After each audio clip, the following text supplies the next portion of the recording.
Pagi hari minum jamu. Minum jamu besar manfaatnya. Aku berkata kepadamu, sungguh tiada nabi yang dihargai di tempat asalnya. Saya Pastor Petrus Suharjono SJ mengaturkan kepada Anda sekalian, salam kasih hati kudus Yesus dan berkat Allah yang Maha Kuasa, dalam nama Bapa dan Putra dan Roh Kudus. Amin. Pada kesempatan ini bersama-sama kita akan mendengarkan dan sekaligus merenungkan bacaan Injil dari Injil Lukas bab 4 ayat 16 sampai 30. Bacaan Injil ini juga menjadi bahan permenungan kita dalam perayaan Ekaristi Hari Biasa Pekan Biasa ke-22, Senin 1 September 2025. Sekali peristiwa, datanglah Yesus di Nazaret tempat ia dibesarkan. Seperti biasa pada hari Sabat ia masuk ke rumah ibadat. Yesus berdiri hendak membacakan kitab suci. Maka diberikan kepadanya kitab Nabi Yesaya. Yesus selalu membuka kitab itu dan menemukan ayat-ayat berikut. Roh Tuhan ada padaku sebab aku diurapinya untuk menyampaikan kabar baik kepada orang-orang miskin. Dan aku diutusnya memberitakan pembebasan kepada orang-orang tawanan, penglihatan kepada orang-orang buta, serta membebaskan orang-orang yang tertindas.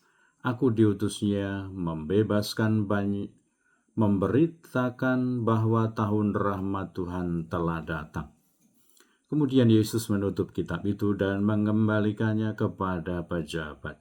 Lalu ia duduk dan mata semua orang dalam rumah ibadat itu tertuju kepadanya. Lalu Yesus mulai mengajar mereka, katanya, pada hari ini genaplah ayat-ayat kitab suci itu pada saat kalian mendengarnya. Semua orang membenarkan Yesus. Mereka heran akan kata-kata indah yang diucapkannya. Lalu mereka berkata, bukankah dia anak Yusuf? Yesus berkata, tentu kalian akan mengatakan pepatah ini kepadaku, hai tabib, sembuhkanlah dirimu sendiri. Perbuatlah di sini di tempat asalmu ini segala yang telah kami dengar terjadi di Kapernaum. Yesus berkata lagi, aku berkata kepadamu, sungguh tiada nabi yang dihargai di tempat asalnya. Aku berkata kepadamu dan kataku ini benar. Pada zaman Elia terdapat banyak wanita janda di Israel ketika langit tertutup selama 3 tahun dan 6 bulan. Dan ketika bahaya kelaparan yang hebat menimpa seluruh negeri. Tetapi Elia diutus bukan kepada salah seorang dari mereka, melainkan kepada seorang wanita janda di Sarfa di tanah Sidon. Dan pada zaman Nabi Elisa, banyak orang kusta di Israel. Tetapi tiada seorang pun dari mereka yang ditahirkan selain Naaman orang Syria itu. Mendengar itu sangat marahlah semua orang di rumah ibadat itu.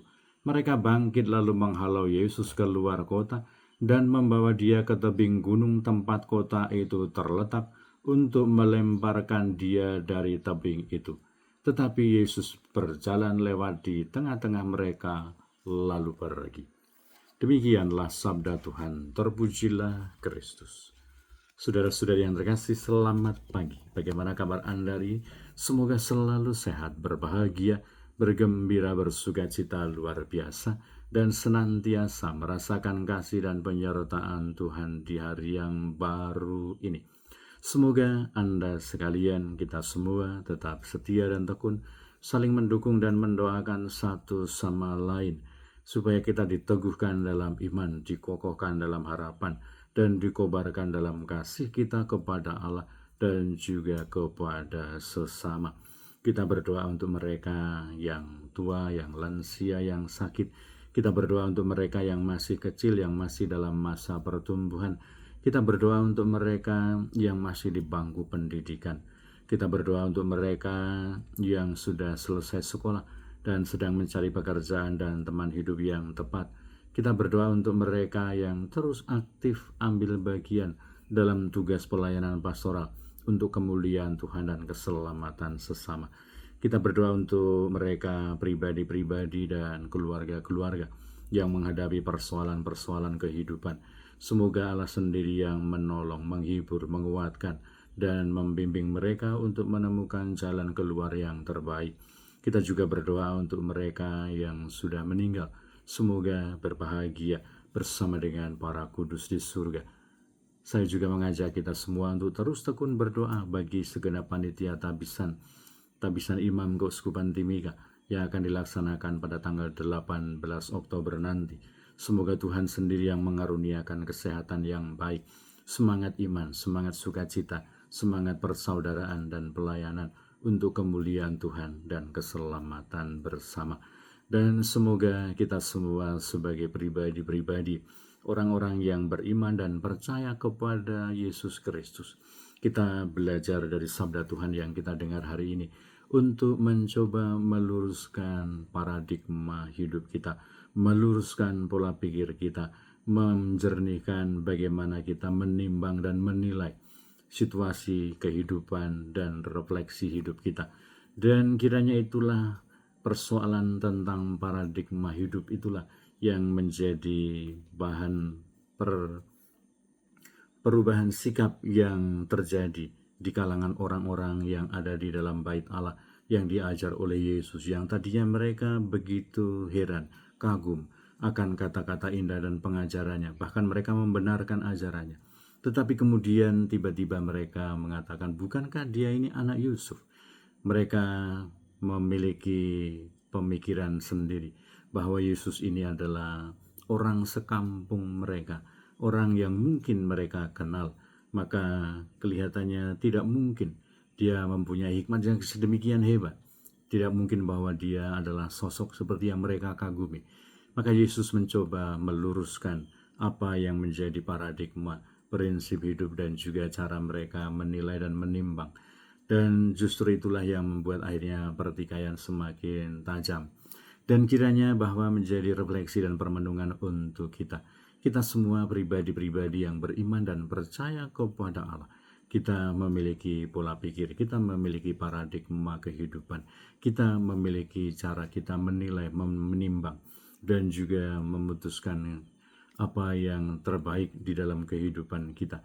Tetapi semoga kita senantiasa ingat akan sabda Tuhan pada hari ini, bahwa kita semua diarahkan bukan pertama-tama kepada hal-hal duniawi, bukan kepada kesan-kesan manusiawi, tetapi kepada sabda Allah, kepada arahan dan bimbingan Tuhan. Bagaimana kita mampu untuk melihat Allah yang hadir di dalam diri sesama, di dalam peristiwa-peristiwa kehidupan, di dalam semua peristiwa kehidupan yang kita alami, sehingga kita bisa menimbang, menilai, membaca apa yang menjadi kehendak Allah di dalam kehidupan kita, entah melalui refleksi pribadi maupun melalui refleksi akan peristiwa-peristiwa kehidupan yang terjadi di sekitar kita, tetapi juga melalui perkataan-perkataan, dialog dan perjumpaan dengan sesama yang ada di sekitar kita. Sebagai pribadi yang beriman dan percaya kepada Allah, memang melibatkan sisi personal kita untuk beriman, untuk percaya kepada Allah. Tetapi di sisi lain bahwa kita adalah makhluk sosial, bahwa kita hidup dalam sebuah komunitas umat manusia. Semoga kita membuka hati, membuka diri, membuka kehidupan kita untuk selalu melihat kehadiran Tuhan di tengah-tengah kita, melihat Tuhan di tengah-tengah dunia, melihat Allah di dalam diri orang-orang yang ada di sekitar kita. Sebagai pribadi-pribadi yang senantiasa beriman dan percaya kepada Yesus Kristus, semoga kita tidak pernah lelah untuk merefleksikan hidup kita, merefleksikan paradigma hidup kita, merefleksikan bagaimana cara kita menimbang, menilai kehidupan ini. Sebagai orang-orang yang beriman, semoga kita tidak terkungkung kepada paradigma-paradigma manusiawi.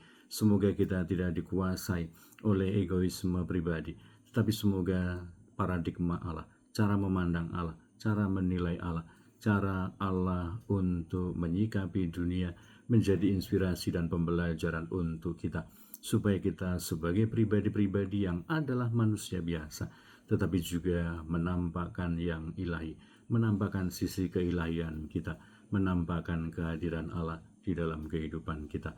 Berkatalah yang Maha Kuasa dalam nama Bapa dan Putra dan Roh Kudus. Amin.